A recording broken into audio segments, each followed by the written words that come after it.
നമസ്കാരം. ബ്രെയിനി ബയോളജിസ്റ്റിന്റെ പുതിയൊരു വീഡിയോയിലേക്ക് എല്ലാവർക്കും സ്വാഗതം. നമ്മൾ HSA നാച്ചുറൽ സയൻസിന്റെ ക്ലാസ്സുകളാണ് തുടർന്ന് പോന്നുകൊണ്ടിരിക്കുന്നത്. ഇന്നത്തെ ടോപ്പിക്ക് ഫൈലം കോഡേറ്റ. 2 പാർട്ടുകളായിട്ടാണ് ഫൈലം കോഡേറ്റ ഇട്ടേക്കുന്നത്. എല്ലാം കൂടി ഒന്നിച്ചിട്ട് കഴിഞ്ഞാൽ ഭയങ്കര ലെങ്തി ആയി പോകുന്ന ഒരു ക്ലാസ് ആയതുകൊണ്ട് 2 പാർട്ടുകളായിട്ടാണ് ഇടുന്നത്. അപ്പൊ ഇത് ആദ്യത്തെ ഭാഗമാണ്. അപ്പൊ നമുക്ക് തുടങ്ങാം.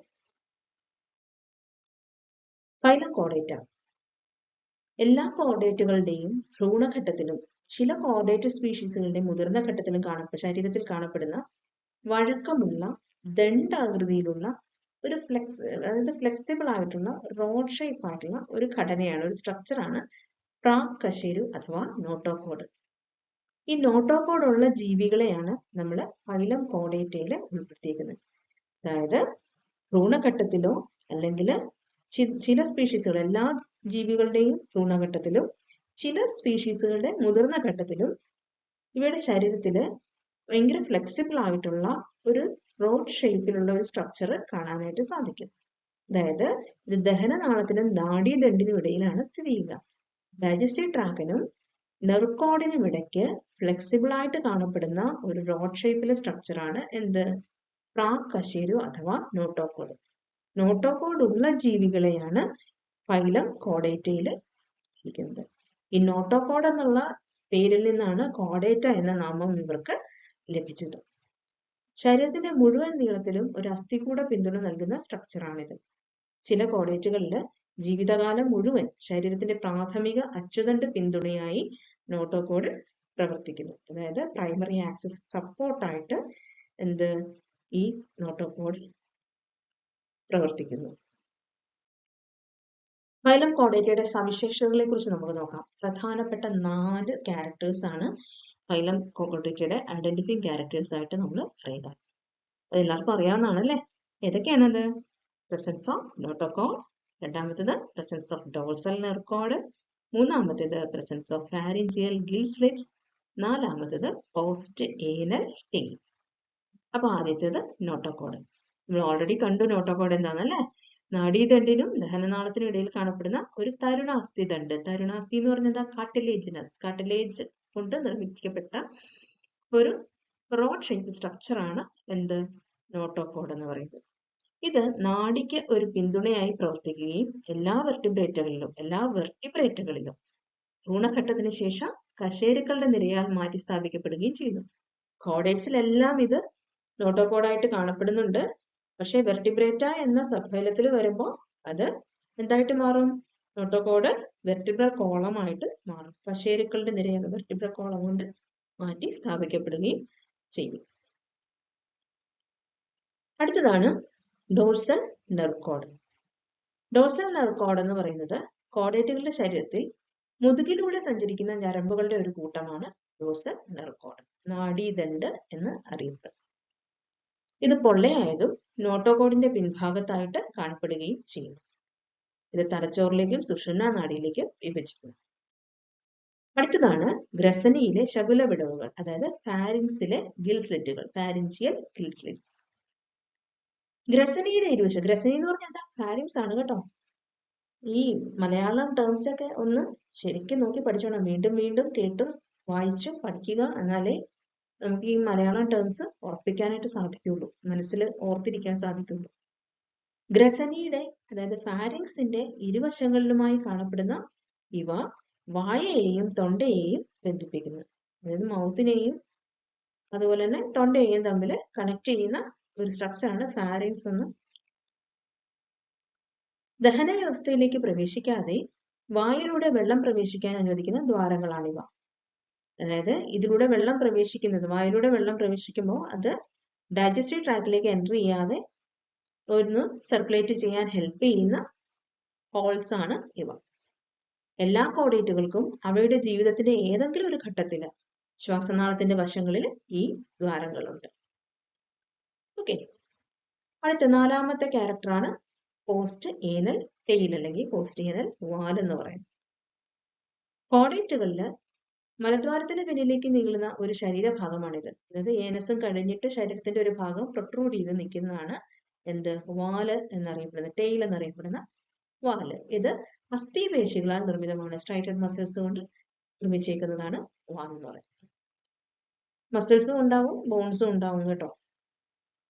കുറച്ച് ഫ്ലെക്സിബിൾ ആണ്. പൂച്ചയുടെ ഒക്കെ വാല് കണ്ടിട്ടില്ലേ? അപ്പോൾ ചെറുതായിട്ട് ഒരു എക്സ്റ്റൻഷൻ, എന്താ പറയുക, നമ്മുടെ നോട്ടോകോഡിന്റെ ഒരു എക്സ്റ്റൻഷൻ പോലെ കാണപ്പെടുന്ന ഒരു ഏരിയയാണ് പോസ്റ്റീരിയർ ടെയിൽ എന്ന് പറയുന്നത്. ഇത് മത്സ്യം പോലുള്ള ഇനങ്ങളിൽ ചലനത്തിന് സഹായിക്കുന്നു. മത്സ്യങ്ങളിൽ ഫിൻസ് പോലെയാണ് ഇത് കാണപ്പെടുക അല്ലെ. ദെൻ ഉയർന്ന കോഡേറ്റുകളിൽ ഭൂരിഭാഗവും ഇത് കാണുന്നില്ല. നോക്കൂ, ഇത് basic body plan of phylum കോഡേറ്റ ആണ്. ഫൈലം കോഡേറ്റയുടെ എല്ലാം ഒരു ഭ്രൂണഘട്ടത്തില് അവയുടെ ഒരു ബേസിക് ബോഡി പ്ലാൻ ആണ് ഈ കൊടുത്തേക്കുന്നത്.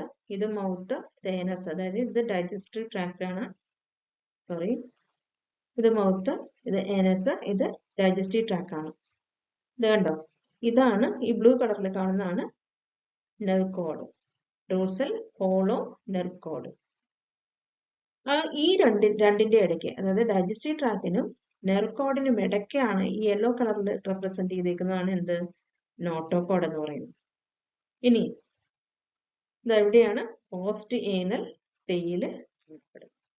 ഓക്കെ, ഈ കാണുന്നതാണ് എന്ത്, ഫാരിഞ്ചിയൽ ഗിൽ സ്ലിറ്റുകൾ. ഫാരിങ്സിലേക്ക് വെള്ളം മൗത്തിൽ നിന്നും ഫാരിങ്സിനെയും തമ്മിൽ കണക്ട് ചെയ്തുകൊണ്ട് ഇവിടെ കാണപ്പെടുന്നതാണ് ഫാരിഞ്ചിയൽ പൗച്ചസ് അഥവാ ഫാരിഞ്ചിയൽ ഗിൽ സ്ലിറ്റുകൾ. ഓക്കെ, അപ്പൊ ഈ 4 ക്യാരക്ടേഴ്സ് ആണ് ഏറ്റവും ഇമ്പോർട്ടന്റ് ആയിട്ട് കോഡേറ്റുകളിൽ കാണപ്പെടുന്നത്. കോഡേറ്റുകളുടെ മറ്റു സവിശേഷതകൾ നോക്കാം. ജനറൽ ആയിട്ടുള്ള ഒരു ക്യാരക്ടേഴ്സ് നമുക്ക് നോക്കാം. ദ്വിപാർശ്വ സമമിതി, അതായത് ബയലാറ്ററൽ സിമെട്രി ആണ്. പ്ലബ്ലാസ്റ്റിക് ആണ്, സീലോമിക് ആണ്. വിഭജിത ശരീരം, അതായത് ബോഡി ഡിവിസിബിൾ ആണ് അല്ലെ. ഹെഡ്, ട്രങ്ക്, ടെയില്, ലെഗ്സ് എന്നൊക്കെ പറഞ്ഞുകൊണ്ട്, ലിംസ് എന്നൊക്കെ പറഞ്ഞുകൊണ്ട് സെപ്പറേറ്റ് ചെയ്യാനായിട്ട് നമുക്ക് സാധിക്കും. അവയവ വ്യവസ്ഥയുടെ ഓർഗനൈസേഷൻ ആണ്, അതായത് organ system level of organisation ആണ് കാണുക. ഇവയ്ക്ക് അടഞ്ഞ രക്തപര്യന വ്യവസ്ഥയാണ് ഉള്ളത്, അതായത് ക്ലോസ്ഡ് സർക്കുലേറ്ററി സിസ്റ്റം ആണ് ഉള്ളത്. ഇതൊക്കെ ഈ ടേംസ് ഒക്കെ ഇനിയും എക്സ്പ്ലെയിൻ ചെയ്യേണ്ട കാര്യമില്ലല്ലോ. അനിമൽ ഡൈവേഴ്സിറ്റി ഇത്രയും നാള് നമ്മൾ പഠിച്ചു വന്നപ്പോൾ ഈ ടേംസ് ഒക്കെ റിപ്പീറ്റഡ് ആയിട്ട് വരുന്നതാണ്. ഓക്കെ, ആർക്കെങ്കിലും എന്തെങ്കിലും ഡൗട്ട് തോന്നുന്നുണ്ടെങ്കിൽ നമ്മുടെ ബേസിക്സ് ഓഫ് ക്ലാസിഫിക്കേഷൻ എന്ന് പറയുന്ന ക്ലാസ് ഒന്ന് കണ്ടു നോക്കാം കേട്ടോ.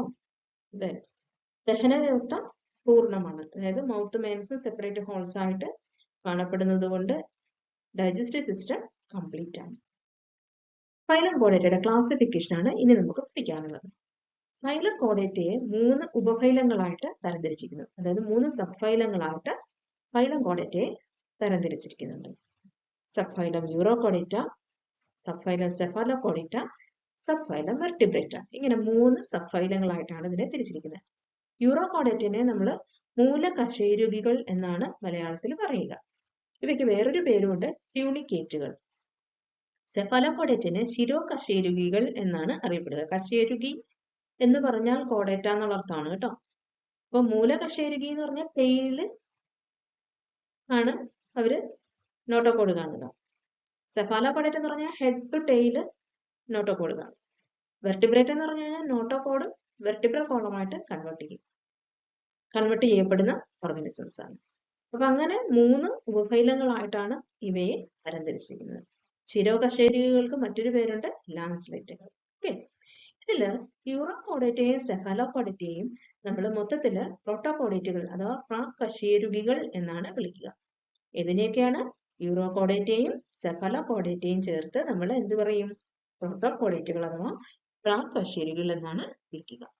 ഇവ മറൈൻ ആയിട്ടുള്ള ഓർഗാനിസംസ് ആണ്. ആരാണ്? പ്രോട്ടോകോഡേറ്റുകൾ. ഓക്കെ, അപ്പൊ കോഡേറ്റയുടെ ഒരു ക്ലാസിഫിക്കേഷന്റെ ഒരു ഔട്ട്ലൈൻ ആണ് ഈ കൊടുത്തിരിക്കുന്നത്. നോക്കുക, കോഡേറ്റ ഫൈലം കോഡേറ്റനെ സബ് ഫൈലങ്ങളായിട്ട് 3 സബ് ഫൈലങ്ങളായിട്ട് തിരിച്ചിട്ടുണ്ട്. Sub phylum Urochordata, sub phylum Cephalochordata, sub phylum Vertebrata. ഇതില് സബ് ഫൈലം വെർട്ടിബ്രേറ്റിനെ എഗൈൻ 2 ഡിവിഷൻസ് ആയിട്ട് തിരിച്ചിട്ടുണ്ട്, ആഗ്നാത്തയും നാത്തോസ്റ്റൊമാറ്റയും. ആഗ്നാത്ത എന്ന് പറഞ്ഞാൽ ജോ ഇല്ലാത്ത, ജോ ലെസ് ഓർഗാനിസംസ് ആണ്. നാത്തോസ്റ്റൊമാറ്റ എന്ന് പറഞ്ഞാൽ ജോ ബിയറിംഗ്, ബിയേഴ്സ് ജോ എന്ന് കൊടുത്തിട്ടുണ്ട് അല്ലെ. അപ്പൊ താടിയെല്ലുകൾ ഇല്ലാത്തവരാണ് ആഗ്നാത്തയിൽ വരിക, താടിയെല്ലുള്ളവ നാത്തോസ്റ്റൊമാറ്റയിൽ വരും. ആഗ്നാത്തയ്ക്ക് ഒരൊറ്റ ക്ലാസ്സേ ഉള്ളൂ, സൈക്ലോസ്റ്റൊമാറ്റ. നാത്തോസ്റ്റമാറ്റയെ 2 സൂപ്പർ ക്ലാസ്സുകളായിട്ടാണ് തിരിച്ചിരിക്കുന്നത്. സൂപ്പർ ക്ലാസ് സ്പൈസസും സൂപ്പർ ക്ലാസ് ടെട്രാപോഡയും. സൂപ്പർ ക്ലാസ് സ്പൈസസിൽ വരുന്നത് ഫിൻ ബെയറിംഗ് ഓർഗാനിസംസ് ആണ്. ഫിൻസ് ആർക്കാ ഉള്ളത്? മത്സ്യങ്ങൾക്കാണ് അല്ലെ. അതുകൊണ്ട് ഫിഷസ് ആണ് ഫിഷസിൽ വരുന്നത്. അതിനെ 2 ക്ലാസ്സുകളായിട്ടാണ് തിരിച്ചിരിക്കുന്നത്. Class Chondrichthyes, class Osteichthyes. ടെട്രാപോഡേന് ബിയറിംഗ് ലിംസ്, കൈകാലുകളുള്ളവയാണ്. അവയെ വീണ്ടും 4 ക്ലാസ്സുകളായിട്ടാണ് തിരിച്ചിരിക്കുന്നത്. Class Amphibia, class Reptilia, class Aves and class Mammalia. ഇങ്ങനെ 4 ക്ലാസ്സുകളായിട്ടാണ് സൂപ്പർ ക്ലാസ് ടെട്രാപോഡിനെ തരംതിരിച്ചിരിക്കുന്നത്. ഇതാണ് കോഡേറ്റ, ഫൈലം കോഡേറ്റയുടെ ഒരു ക്ലാസിഫിക്കേഷന്റെ ഔട്ട്ലൈൻ. അപ്പൊ ഇതില് നമ്മൾ ഇന്നത്തെ വീഡിയോയില് നമ്മൾ ഈ 3 സബ് ഫൈലത്തിന്റെ ക്യാരക്ടേഴ്സ് ആണ് പഠിക്കുക. യൂറോകോഡേറ്റയുടെ, സെഫലോകോഡേറ്റയുടെയും വെർട്ടിബ്രേറ്റയുടെയും ക്യാരക്ടേഴ്സും അതിന്റെ എക്സാമ്പിൾസും പഠിക്കും. വെർട്ടിബ്രേറ്റഡ് ക്ലാസിഫിക്കേഷൻ തൊട്ട് ഈ ഓരോ ക്ലാസിന്റെയും സൂപ്പർ ക്ലാസിന്റെയും ക്ലാസിന്റെയും ഓർഡറിന്റെയും ഒക്കെ ക്യാരക്ടേഴ്സും എക്സാമ്പിൾസും നമുക്ക് അടുത്ത ഒരു വീഡിയോയിലൂടെ പഠിക്കാം. അപ്പൊ അതിനെ 2ആയിട്ട് സ്പ്ലിറ്റ് ചെയ്തിട്ടുണ്ട്. കാരണം വീഡിയോയുടെ ലെങ്ത് കൂടുമ്പോൾ തീർച്ചയായിട്ടും ക്ഷമയോടെ കേട്ടിരിക്കാനും പഠിക്കാനും ഒക്കെ എല്ലാവർക്കും ബുദ്ധിമുട്ട് വരും. അതുകൊണ്ടാണ് 2ആയിട്ട് തിരിച്ചിട്ടേക്കുന്നത് കേട്ടോ. അപ്പൊ 2 വീഡിയോ കണ്ടാലാണ് ഫൈലം കോഡേറ്റയെ കുറിച്ച് മുഴുവനായിട്ടുള്ള ഒരു പോർഷൻ കിട്ടുക. ഓക്കെ, അടുത്ത ഭാഗം ഉടനെ തന്നെ ഇതിന്റെ കൂടെ തന്നെ അപ്ലോഡ് ചെയ്യുന്നതായിരിക്കും. അപ്പൊ നമുക്ക് യൂറോകോഡേറ്റയുടെ ക്യാരക്ടേഴ്സ് നോക്കാം. ഓക്കെ, മൂലകശേരുകി. ട്യൂണിക്കേറ്റ എന്നുള്ള പേരും കൂടി ഉണ്ടെന്ന് നമ്മൾ പറഞ്ഞു അല്ലെ. ട്യൂണിസിൻ എന്നറിയപ്പെടുന്ന സെല്ലുലോസ് പോലുള്ളൊരു പദാർത്ഥം കൊണ്ട് നിർമ്മിച്ച ഒരു ട്യൂണിക്കിനുള്ളിൽ, അതായത് ട്യൂണിക് എന്ന് പറഞ്ഞ ഒരു കവറിങ്ങിനുള്ളിലാണ് ഇവയുടെ ശരീരം കാണപ്പെടുക.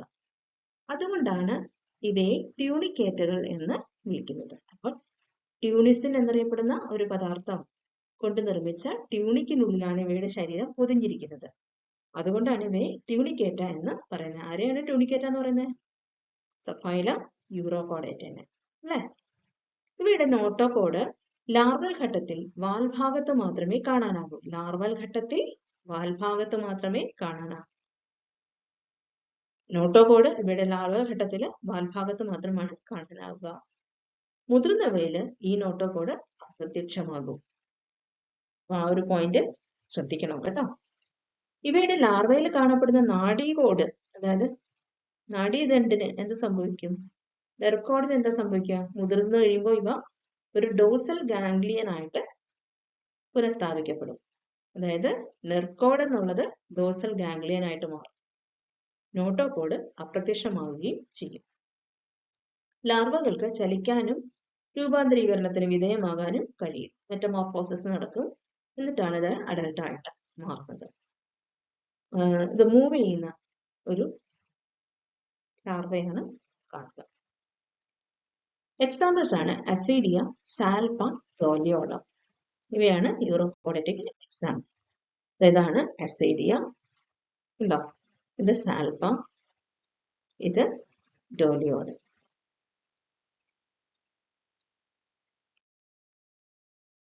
രണ്ടാമത്തെ സബ്ഫൈലമാണ് സബ്ഫൈലം സെഫലോകോഡേറ്റ.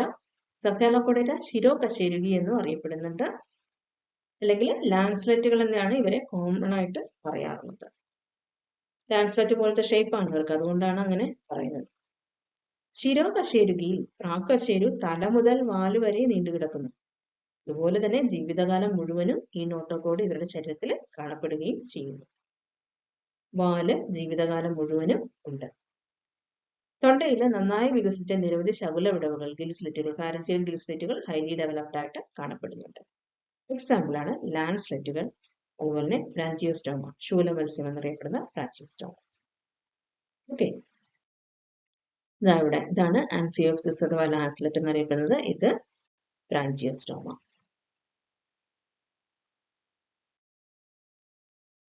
വെർട്ടിബ്രേറ്റുകളാണ് മൂന്നാമത്തെ സബ്ഫൈലം.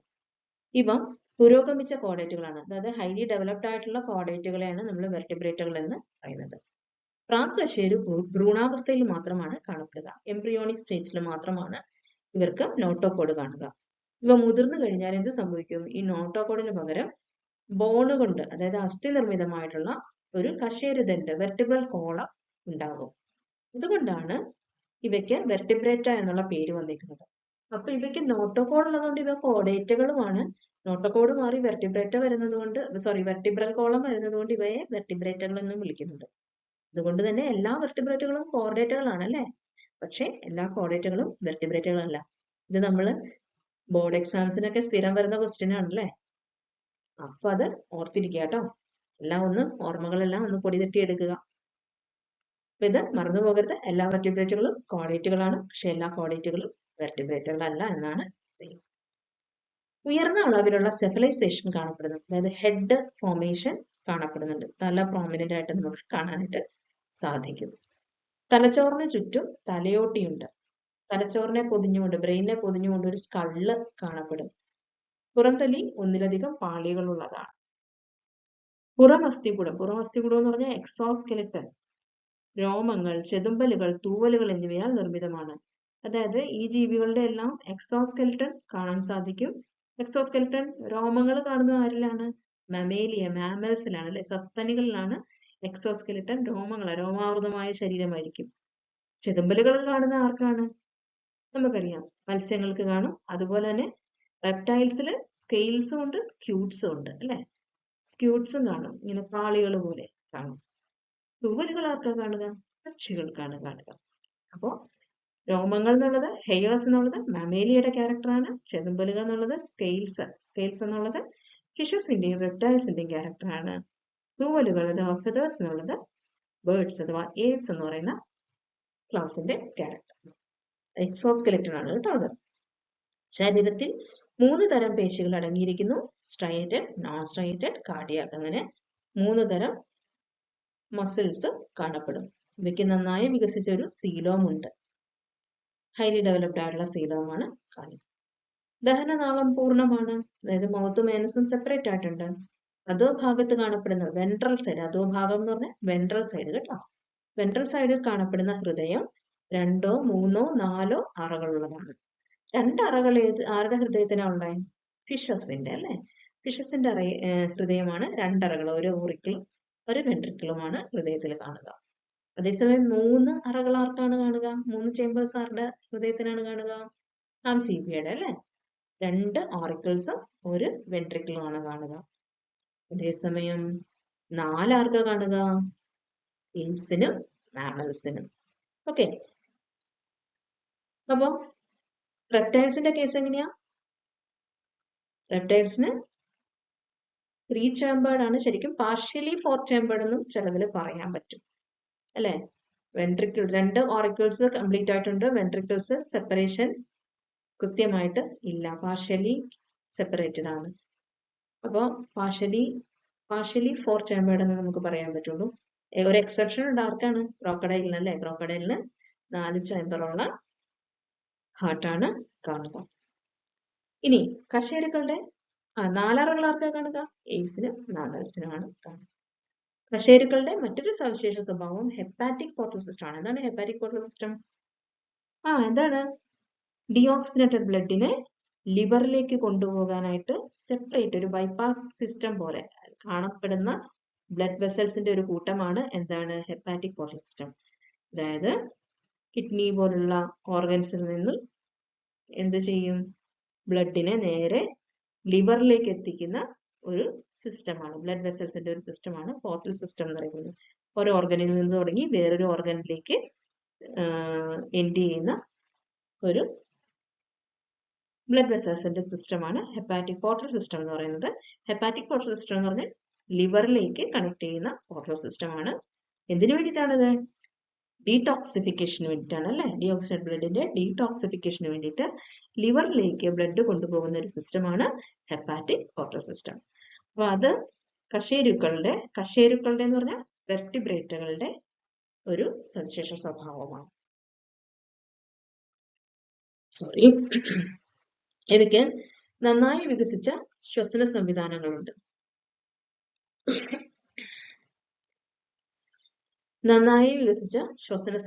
അതായത് റെസ്പിറേറ്ററി സിസ്റ്റം ഹൈലി ഡെവലപ്ഡ് ആണ്. ശകുലങ്ങൾ, ത്വക്ക്, ശ്വാസകോശം എന്നിവ ശ്വസനത്തിനായി ഉപയോഗിക്കുന്നു. ശകുലങ്ങൾ എന്ന് പറഞ്ഞാൽ ഗിൽസ്, ഗിൽസ് വഴിയുള്ള റെസ്പിറേഷൻ ആണ്. ത്വക്ക് എന്ന് പറഞ്ഞു കഴിഞ്ഞാൽ ബോഡി സർഫസിൽ കൂടിയുള്ള റെസ്പിറേഷൻ ആണ്. അത് സാധാരണ കണക്ക് ആംഫീബിയൻസിലാണ് അല്ലെ. അപ്പൊ അതിന് നമ്മൾ പറയുന്ന ഒരു പേരുണ്ടല്ലോ ആ റെസ്പിറേഷന്, ഇതാണ് ക്യൂട്ടേനിയസ് റെസ്പിറേഷൻ. പിന്നെ ശ്വാസകോശം വഴിയുള്ള റെസ്പിറേഷൻ, അതിനെന്ത് പറയും? Pulmonary respiration.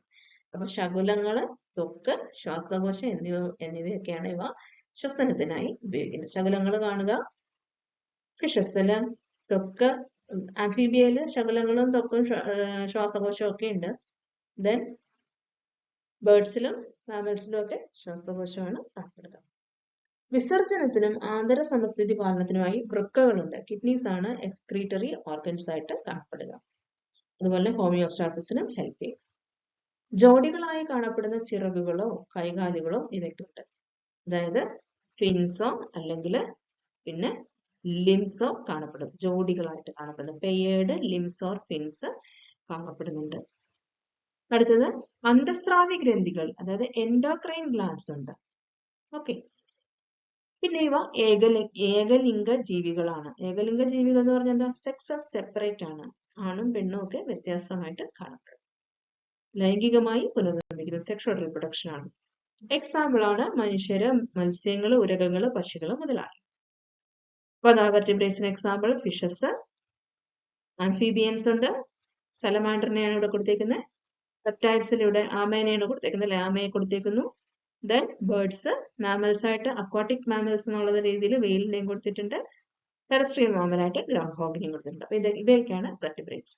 വെർട്ടിബ്രേറ്റയുടെ ക്ലാസിഫിക്കേഷനും ഓരോ ക്ലാസിന്റെയും ഡീറ്റെയിൽ ആയിട്ടുള്ള ക്യാരക്ടേഴ്സും എക്സാമ്പിൾസും നമുക്ക് വരുന്ന ക്ലാസ്സിൽ പഠിക്കാം. അപ്പോൾ thank you for watching. To be continued. See you in my next video. Bye.